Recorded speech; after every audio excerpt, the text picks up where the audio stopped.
Hi everyone, welcome to our previous year question series classes. Today we will discuss about previous year question of alkane, alkene and alkyne.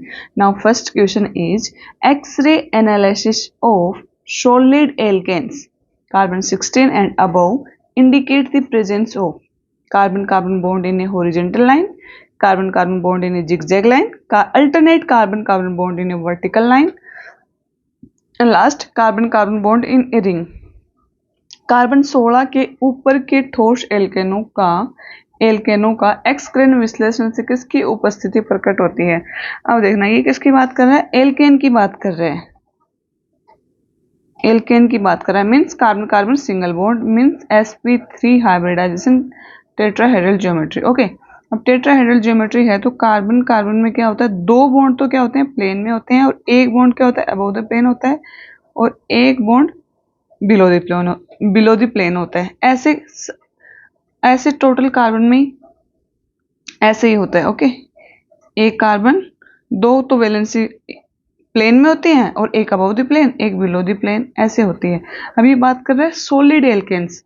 Solid alkanes जो हैं वो होती हैं carbon 16 से above वाली। यदि मैं बात करूं कार्बन 1 से 4 तक तो ये होती हैं गैस एल्केन होती हैं और कार्बन 5 से कार्बन 15 की मैं बात करूं तो ये होते हैं लिक्विड एल्केन्स और सॉलिड होते हैं कार्बन 16 या अबव दी 16। अब ऐसे ही यदि लंबी चेन हो कार्बन की तो ये ऐसे इस तरीके से अरेंज होती है। बहुत सारी कार्बन की चेन इस तरीके से अरेंज होते हैं तो ये आपस में क्या है दिख रही है आपको, ये जिगजैग लाइन दिख रही है आपको, जिगजैग लाइन, ना कि वर्टिकल, हॉरिजॉन्टल एंड रिंग। तो इसका ऑप्शन क्या हो जाएगा, इसका ऑप्शन जाएगा second, carbon carbon bond in a zigzag line. Okay, next question चलते हैं। नेक्स्ट क्वेश्चन है the chain initiation step is in the halogenation. Chain initiation step reaction of alkanes with different halogen is fastest in the case of. एल्केनों के हेलोजनीकरण में श्रृंखला सूत्रपाद पद किस हेलोजन का सबसे तीव्र होता है। अब इसमें देखें अपन कि हेलोजिनेशन जो रिएक्शन है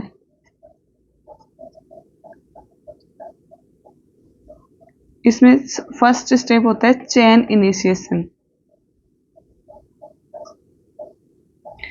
इस वाले स्टेप में क्या होता है, जो भी आपके पास हेलोजन है जैसे फ्लोरीन हेलोजन है वो सनलाइट के प्रेजेंस में फ्री रेडिकल में ब्रेक डाउन करता है। ऐसे ही क्लोरीन है तो वो ब्रोमीन अपने पास ऑप्शन में है आयोडीन। अब देखना इसमें जिस भी हेलोजन का सबसे फास्टेस्ट ये बॉन्ड ब्रेक होगा उतना ही फास्ट फ्री रेडिकल बनेगा और उतनी ही हेलोजिनेशन रिएक्शन फास्ट होगी। तो अब इसमें जैसे फ्लोरीन है तो फ्लोरीन में 3 पेयर ऑफ लोन पेयर होते हैं। ओके, अब देखो इसमें फ्लोरीन का साइज स्मॉल होने की बजाय स्मॉल होने से क्या होता है, इसमें लोन पेयर में और लोन पेयर बॉन्ड पेयर में रिपल्सन ज्यादा होता है। रिपल्सन की वजह से ये बॉन्ड इजीली ब्रेक कर जाता है in comparison of chlorine, bromine and iodine, क्योंकि इनका साइज क्या होता है फ्लोरीन से बड़ा होता है।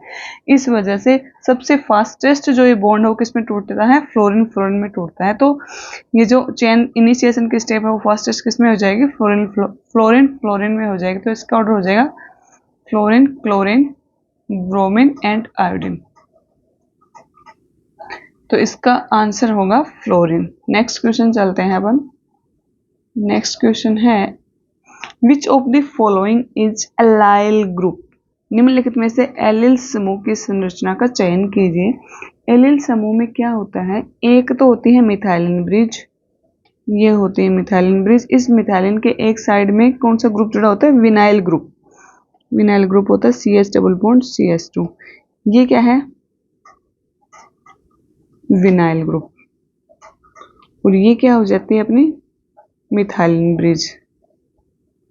ओके, अब इस टोटल को अपन क्या बोलते हैं, एलाइल ग्रुप बोलते हैं। ये क्या है, आपका एलाइल। इसको थोड़ा सा मैं ऐसे एक्सप्लेन करूं,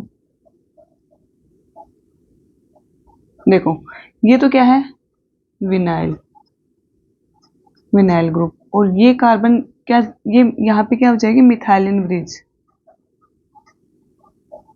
मिथाइलिन ब्रिज। अब इस टोटल को क्या बोलेंगे अपन, इस टोटल को बोलेंगे, इस कार्बन के साथ ये क्या हो जाएगा, एलाइल, एलाइल ग्रुप। ओके, और ऐसे ही डबल बॉन्ड की जगह ट्रिपल बॉन्ड हो और ये मिथाइलिन ब्रिज हो, तो इसको अपन बोलेंगे टोटल को प्रोपेरेगाइल, प्रोपेरेगाइल ग्रुप। तो इसका राइट आंसर क्या जाएगा, इसका देखो मिथाइलिन ब्रिज है और ये विनाइल ग्रुप, तो थर्ड इसका राइट आंसर हो जाएगा। नेक्स्ट क्वेश्चन चलें अपन। The number of alkenes possible with the molecular formula C5H10, C5H10 से संभावित एल्केनों की संख्या कितनी होगी। अब देखना, इसमें एल्केन अपन को देखने हैं कि कितने एल्केन बनते हैं। तो सबसे पहले अपन देखें, C5H10 दे रखा है, इसका जनरल फॉर्मूला, एल्केन का जनरल फॉर्मूला होता है CnH2n। तो इस फॉर्मूले को फॉलो कर रहा है, इट मीन्स इसमें जो हाइड्रोजन की संख्या है वो कार्बन से 2n है, तो इसका मतलब हुआ इसमें एक ही डबल बॉन्ड है। ओके, एक डबल बॉन्ड है, तो 5 कार्बन की चेन में एक डबल बॉन्ड अपन रख के देखें अलग अलग पोजीशन पे। एक तो मैं यहाँ रखूंगी, एक कार्बन हो जाएगा, एक डबल बॉन्ड मैं यहाँ रखूंगी। तो अब तो और डबल बॉन्ड यदि मैं यहाँ रखूँ तो ये वाली और ये वाला तो सेम ही हो जाएगा, तो ये तो नहीं होगा। यदि मैं कार्बन की चेन में कार्बन की संख्या कम करूं, मेन चेन में यदि ये 4 हो जाए तो एक डबल बॉन्ड यहाँ हो जाएगा और एक बार ये डबल बॉन्ड यहाँ पे।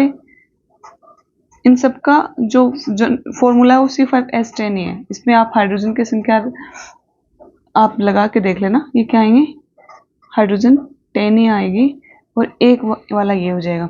तो देखा 1 2 3 4 5।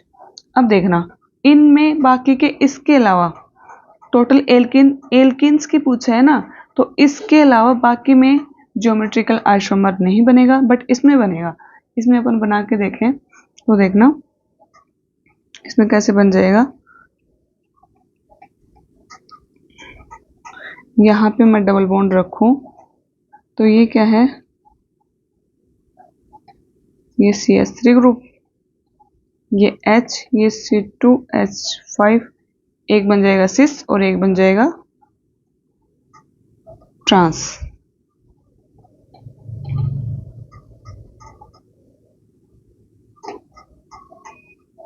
C2H5 ये तो हो जाएगा सिस और ये वाला हो जाएगा ट्रांस। तो टोटल कितने हो जाएंगे, और ये 6, तो टोटल कितने हो गए इसके एल्किन के, 6 हो गए। तो राइट आंसर क्या होगा, 6। यदि वो पूछता आपसे टोटल स्ट्रक्चरल आइसोमर, इसके क्या पूछता वो, इसके टोटल स्ट्रक्चरल आइसोमर, तो देखना टोटल स्ट्रक्चरल आइसोमर पूछता तो इसमें देखना कितने बनते, 5 तो ये वाले बन जाते, C5H10 है तो एक क्या है इसमें डबल बॉन्ड है। ओके, तो 5 तो ये वाले बन जाते, 1 2 3 4 5, एक डबल बॉन्ड यहाँ पे, 1 2 3 4 5, एक बार ये डबल बॉन्ड यहाँ पे आ जाता है, 1 2 3 4 5 2, एक इस वाले कार्बन को मैं यहाँ पे करूँ तो एक बार यहाँ पे,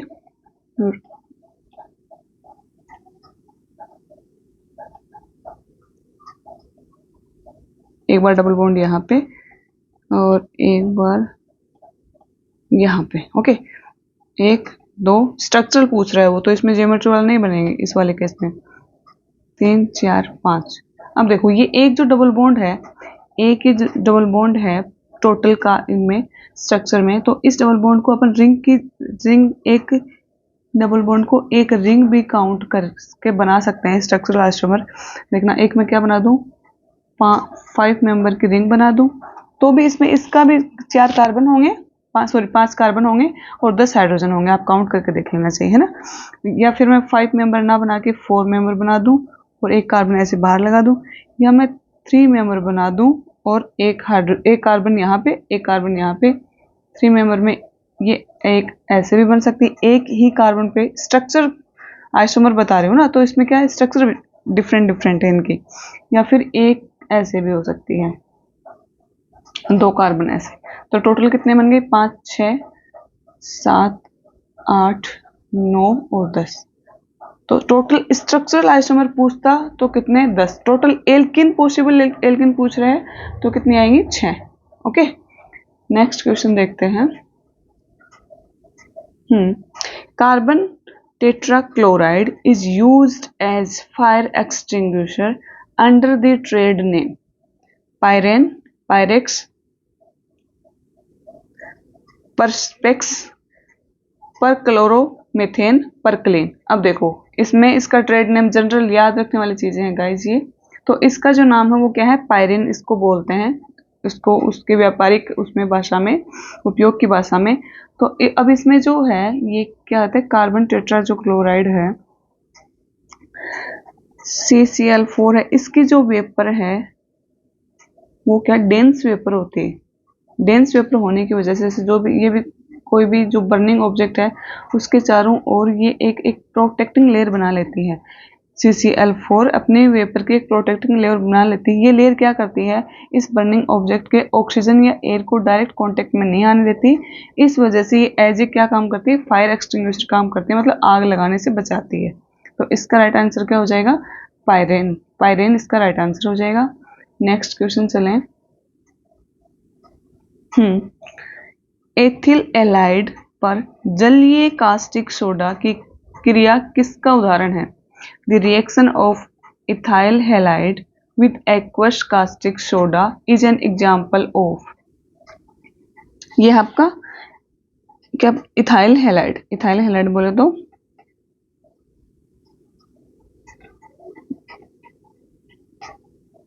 CH2, ये इथाइल हैलाइड हो गया। इस पे किसकी रिएक्शन करवाई है, aqueous caustic soda, caustic soda बोले तो NaOH। ओके, अब एक्वस है, एक्वस मीन्स H2 प्रेजेंट है, कास्ट इसमें NaOH Na plus OH minus में, तो यहाँ पे ये क्या है, ऑक्सीजन OH माइनस क्या है, न्यूक्लियोफाइल, एक्ट करेगा एज ए न्यूक्लियोफाइल। तो अब देखना यहाँ पे जब न्यूक्लियोफाइल की तरह एक्ट करेगा तो ये न्यूक्लियोफाइल क्या करता है, पहले अटैक करता है इस वाले कार्बन पे और ये हेलोजन यहाँ से निकलती है। तो ये क्या हुई, न्यूक्लियोफिलिक सब्स्टिट्यूशन रिएक्शन। ये बन जाएगा आपका CH3 CH2OH। ये क्या है, न्यूक्लियोफिलिक सब्स्टिट्यूशन रिएक्शन है। उसमें न्यूक्लियोफाइल का अटैक हो रहा है तो क्या होगी, न्यूक्लियोफिलिक सब्स्टिट्यूशन रिएक्शन है।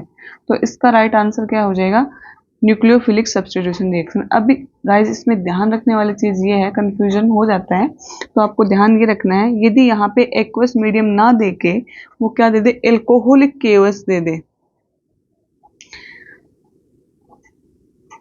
एल्कोहलिक KOH दे दे, KOH, या फिर एल्कोहलिक क्या दे दे, NaOH दे दे, आपको बेस दे दे एल्कोहल के प्रेजेंस में। एल्कोहल क्या होता है, C2H5OH। ये बेस की प्रेजेंस में कैसे ब्रेक डाउन करता है, C2H5O माइनस एल्कोक्साइड आयन के रूप में ब्रेक होता है।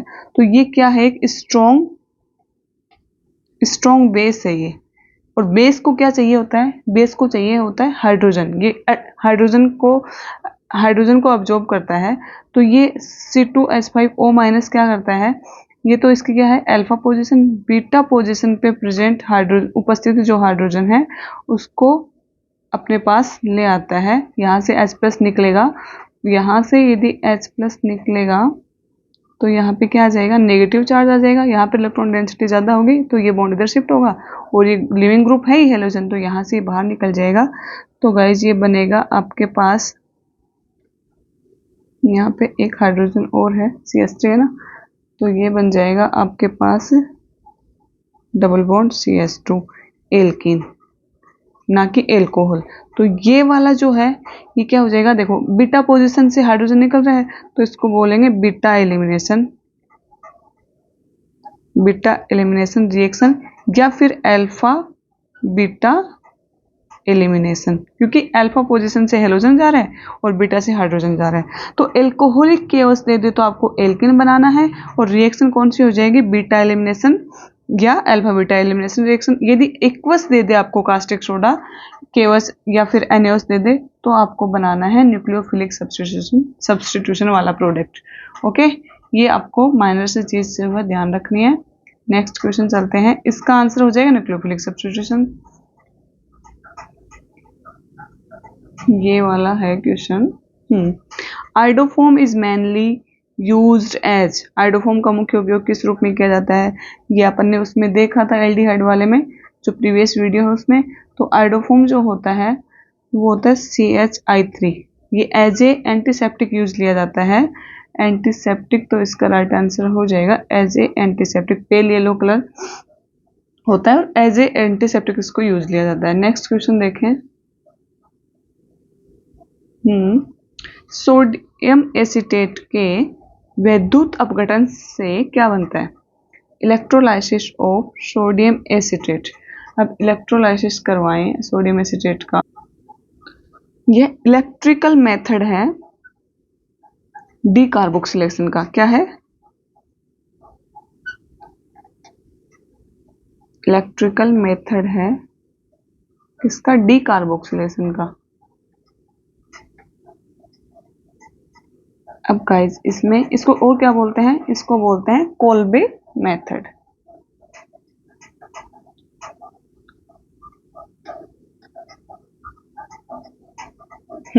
अब देखो इसमें दे रखा है सोडियम एसीटेट। सोडियम एसीटेट क्या होता है, CH3C double bond ONA plus और ये माइनस। इस एक्वस मीडियम में इसका क्या करवा रखा है, इलेक्ट्रोलाइसिस। तो यदि एक्वस मीडियम है तो क्या होगा, H2 होगा और इससे प्रोडक्ट मिलता है, इससे प्रोडक्ट मिलेगा CH3 plus CO2 plus NaOH plus hydrogen. अब इसको रिएक्शन को बैलेंस कर लेना आप, जैसे यहाँ पे 2 हो जाएगा और 2H2O, CO2 के भी 2 मॉलिक्यूल और 2 ही NaOH के। अब देखना ये होता कैसे है, जब ये इलेक्ट्रोलाइसिस है गाइस, इट मीन्स इसमें क्या होगा, सेल लेंगे अपन, कैथोड और एनोड होगा। अब देखना आगे, नेक्स्ट पेज लो मैं। इसमें क्या होता है, इलेक्ट्रोलाइसिस है तो इसमें क्या होगा, कैथोड और एक एनोड होगा।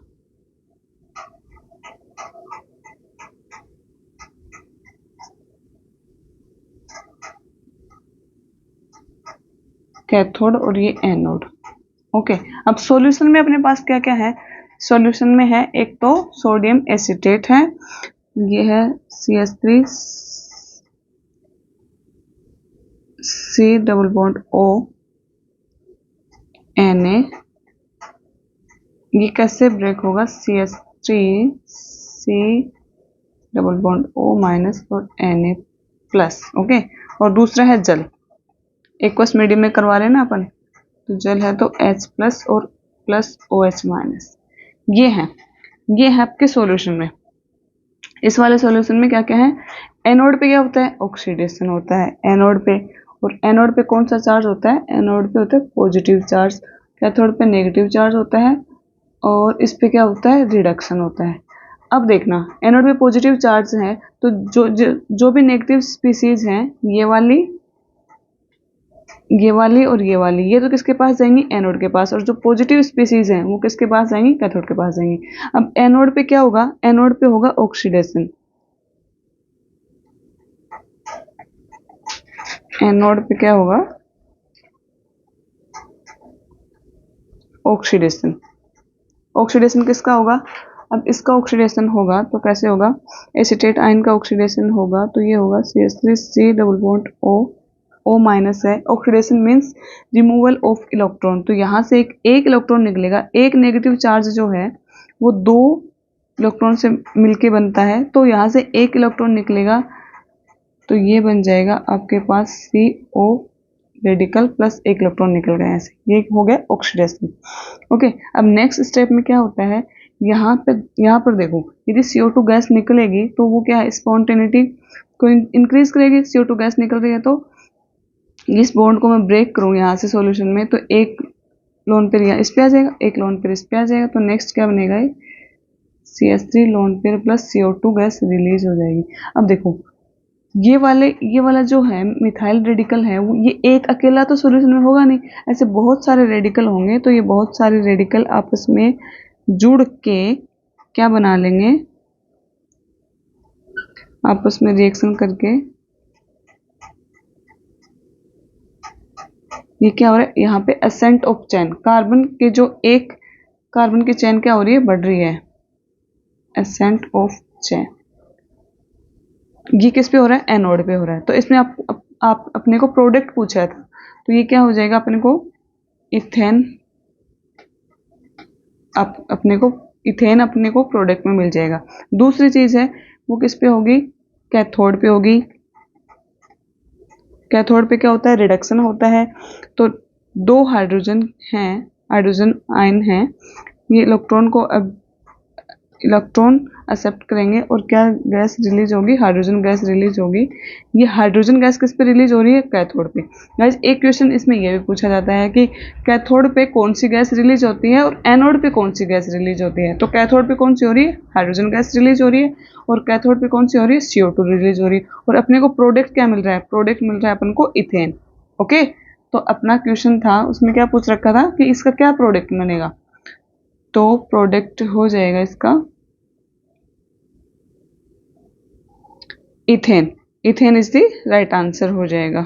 ओके, नेक्स्ट क्वेश्चन चल रहे हैं। देखो ये फ्री रेडिकल, इसमें इंटरमीडिएट है वो फ्री रेडिकल बन रहा है, इन चीजों का आपको ध्यान रखना है। नेक्स्ट क्वेश्चन चलते हैं। नेक्स्ट क्वेश्चन है, alkynes add on hydrogen in the presence of Lindlar catalyst to give. Lindlar उत्प्रेरक की उपस्थिति में एल्काइनों से हाइड्रोजन के योग से बनती है, सिस एल्किन, ट्रांस एल्किन, साइक्लोएल्किन्स या फिर एल्किन्स। अब देखो सबसे पहले अपन देखें लिंडलार कैटलिस्ट होता क्या है। लिंडलार कैटलिस्ट देखो, palladium in presence of BaSO4, या मैं ले लूं चारकोल, या मैं ले लूं क्विनोलिन, या मैं ले लूं सल्फर। ओके, इन ये जो है ये क्या है, लिंडलार कैटलिस्ट है। लिंडलार कैटलिस्ट ये कैटलिस्ट है, इसकी प्रेजेंस में जो एल्काइन है, जैसे ये एल्काइन है अपनी CH3, अब इसमें ये क्या करवाता है, हाइड्रोजनेशन करवाता है। हाइड्रोजनेशन कैसे करवाता है, देखो ये जो पैलेडियम है इसके सरफेस पे क्या होती है, हाइड्रोजन प्रेजेंट होती है, हाइड्रोजन गैस अब्जॉर्ब होती है। तो जब ये जैसे पैलेडियम है और इसके सरफेस पे क्या है, हाइड्रोजन है, इसकी सरफेस पे हाइड्रोजन, तो ये दोनों हाइड्रोजन सेम साइड से जाएंगे, ठीक है, सेम साइड से जाएंगे। तो इसके ऊपर जो दोनों हाइड्रोजन है वो जैसे यहाँ पे इधर साइड हाइड्रोजन आ जाएगी और ये इस साइड, तो ये क्या हुआ, एक प्रकार से सिन एडिशन हुआ है। तो अपने को प्रोडक्ट में क्या मिलेगी, सिन एल्किन मिलेगी। क्या मिलेगी, सिन एल्किन मिलेगी। तो इस वजह से जो लिंडलार कैटलिस्ट है उसका जो प्रोडक्ट है वो क्या बनता है, अपने पास सिस एल्किन मिलता है। इसमें देखना ये जो BaSO4 है ये क्या करता है, ये इसकी पैलेडियम की रिएक्टिविटी को कम करता है, क्योंकि यदि ये BaSO4 नहीं होता तो यहाँ पे ये एल्काइन है वो एल्किन पे नहीं रुकती, आगे फर्दर इसका हाइड्रोजनेशन और हो जाता है। तो ये BaSO4 या चारकोल है या फिर क्विनोलिन है, ये क्या काम करते हैं, इसकी रिएक्टिविटी को कम करते हैं, इसका पार्शियल रिडक्शन करवाते हैं, पार्शियल रिडक्शन करवाते हैं। ओके, तो इस क्वेश्चन का आंसर क्या हो जाएगा, सिस एल्किन इसका राइट आंसर हो जाएगा। और यदि वो इसी में आपको ट्रांस एल्किन के लिए रिस्पॉन्सिबल पूछ ले कि ट्रांस एल्किन के लिए कौन रिस्पॉन्सिबल होगा, तो यदि मैं ले लूँ sodium in presence of liquid ammonia, तो इसको बोलते हैं बर्स्ट रिडक्शन। बर्स्ट रिडक्शन, तो इसमें क्या मिलता है, इसमें मिलता है ट्रांस एल्किन। ओके, तो ये क्या हो जाता है आपका बर्स्ट रिडक्शन, और इसमें मिलेगा ट्रांस एल्किन, और लिंडलार कैटलिस्ट में क्या मिलेगा, सिस एल्किन मिलेगा। नेक्स्ट क्वेश्चन देखें। नेक्स्ट क्वेश्चन है alkenes react with cold dilute alkaline permanganate solution to give. Alkene की जब reaction dilute alkaline permanganate solution से बनाते हैं, से करवाते हैं, तो क्या प्रोडक्ट मिलता है। देखना इसमें क्या बनता है, जैसे ये है अपनी एल्किन। ओके, जब इसकी रिएक्शन अपने किसमें करवाते हैं, डाइल्यूट KMnO4 273 केल्विन टेम्परेचर पे, तो ये क्या करता है, डाइल्यूट KMnO4 क्या है, एक ऑक्सीडाइजिंग एजेंट है। ऑक्सीडाइजिंग एजेंट है, और ये क्या करवाता है, सिन डाई हाइड्रोक्सिलेशन। सिन डाई हाइड्रोक्सिलेशन करवाता है। ओके, इसको क्या बोलते हैं, इसको बोलते हैं बेयर्स रिएजेंट। बेयर्स रिएजेंट भी इसका बोला जाता है, और इसमें अपन को प्रोडक्ट क्या मिलता है, विसिनल डाइऑल।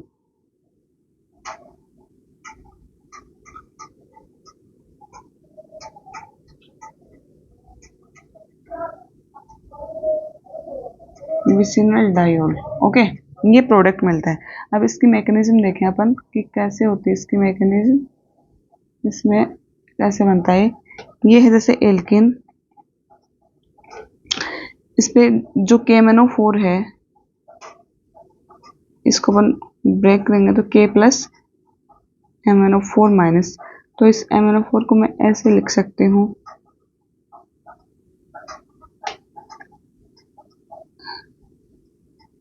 ओके। अब ऑक्सीजन के पास लोन पेयर होते हैं, ये अपने लोन पेयर इसके पाई स्टार में डालेगा, डबल बॉन्ड के पाई स्टार में डालेगा, तो इस ऑक्सीजन पे क्या जाएगा, पॉजिटिव चार्ज। इस पॉजिटिव चार्ज को न्यूट्रलाइज करने के लिए बॉन्ड इधर शिफ्ट होगा, तो इस पे क्या आ जाएगा, मैग्नीज पे क्या आ जाएगा, पार्शियल पॉजिटिव चार्ज। तो ये बॉन्ड इधर इसके चार्ज को न्यूट्रलाइज करेगा, और यहाँ पे क्या आ जाएगा, पॉजिटिव चार्ज। जब यहाँ इस बॉन्ड पे डालेगा तो ये बॉन्ड इधर शिफ्ट हो जाएगा और इस ऑक्सीजन से जाके जुड़ जाता है, और ये बनता है O ऑक्सीजन और Mn double bond O minus. Okay, next step में अपन किस में करवा रहे हैं, डाइल्यूट मीडियम में करवा रहे हैं ना। डाइल्यूट मीन्स इसमें H2O भरपूर मात्रा में है, तो अब देखना H2O है तो ये H प्लस और OH माइनस में ब्रेक होगा। अब यहाँ पर इस पर इलेक्ट्रॉन की क्या है, डेफिशिएंसी है, यहाँ पे इसकी वैलेंसी इनकम्प्लीट है, तो यहाँ पे ये न्यूक्लियोफाइल अटैक करेगा, इसके डी ऑर्बिटल में अपने लोन पेयर डालेगा, तो ये यहाँ से ये बॉन्ड ब्रेक हो जाएगा, इधर ऑक्सीजन पे नेगेटिव चार्ज आ जाएगा, और ये मिलेगा O minus Mn double bond O minus, और ये यहाँ पे आ जाएगा OH। ओके, नेक्स्ट स्टेप में यहाँ पे क्या होता है, ये H प्लस इसके पास जाएगा तो ये बन जाएगा OH, और फिर से एक बार फिर से हाइड्रोलाइसिस होगा, तो ये H प्लस ये बॉन्ड इधर शिफ्ट होगा, इसके पास OH माइनस आएगा, और इस वाले ऑक्सीजन के पास क्या चला जाएगा, OH, तो ये क्या बन जाएगा, विसिनल डाइऑल। ये प्रोडक्ट मिलता है अपने को, ठीक है। ये तो थी, इसमें दे रखा है क्वेश्चन में बेसिक, देखो छारी दे रखा है, इसमें क्या दे रखा है, बेसिक मीडियम।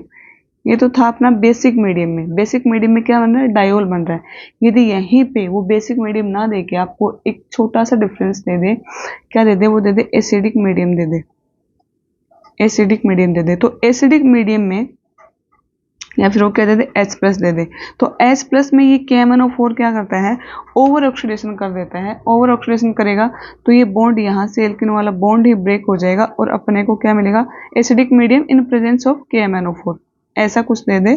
तो ये बॉन्ड ये क्या करवाएगा, फिर एसिडिक मीडियम ओवर ऑक्सीडेशन कर देगा और ये बॉन्ड यहाँ से ब्रेक हो जाएगा और ऑक्सीडेशन करेगा तो अपने को मिलेंगे 2 equivalent of ethanoic acid.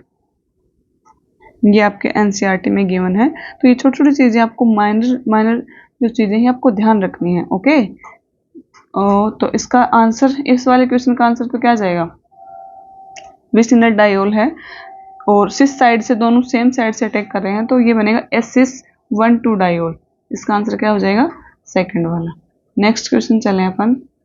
Next question है, alkynes react with ozone to form ozonoid, okay, which on hydrolysis, उसका हाइड्रोलाइसिस करवाएंगे with acids give, एल्काइने ओजोन से अभिक्रिया करके ओजोनॉइड बनाती हैं, इसके अम्लीय जल अपघटन से बनता है। तो गाइस देखना, इंपॉर्टेंट क्वेश्चन है, इसमें देखना क्या बोल रहे हैं, एल्काइंस की रिएक्शन करवा रखी है। तो ये क्या है,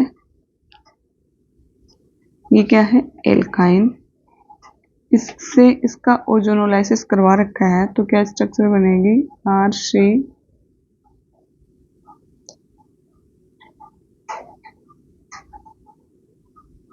ये इसका ओजोनोइड बनता है। ओके, अब इसका फर्दर हाइड्रोलाइसिस करवाते हैं अपन H3O+, तो इसमें क्या बनता है, ये बॉन्ड इधर शिफ्ट होगा, ये बॉन्ड इधर शिफ्ट होगा और ये वाला बॉन्ड इधर शिफ्ट हो जाएगा तो डाई कीटोन मिलेगा मेरे को, di ketone RC double bond O di ketone. Okay, और साथ में क्या मिलेगा, प्लस H2O2। तो देखना, अब ये जो H2O2 है, ये जो H2O2 ये क्या है, एक माइल्ड ऑक्सीडाइजिंग एजेंट है, माइल्ड ऑक्सीडाइजिंग एजेंट है। ये बाई जो प्रोडक्ट मिल रहा है अपन को H2O2, ये क्या है, एक माइल्ड ऑक्सीडाइजिंग एजेंट है, जो कि अपना जो डाई कीटोन है ये इतना स्टेबल कंपाउंड नहीं होता, तो इसको ये क्या करता है, इसका क्या करवा देता है, ये ऑक्सीडेशन करवा देता है और ये यहाँ से बॉन्ड ब्रेक होके 2 इक्विवेलेंट ऑफ क्या मिलते हैं अपने को, कार्बोक्सिलिक एसिड मिलता है। ओके, तो अपना आंसर क्या हो जाएगा इसमें, कार्बोक्सिलिक एसिड इसका राइट आंसर हो जाएगा।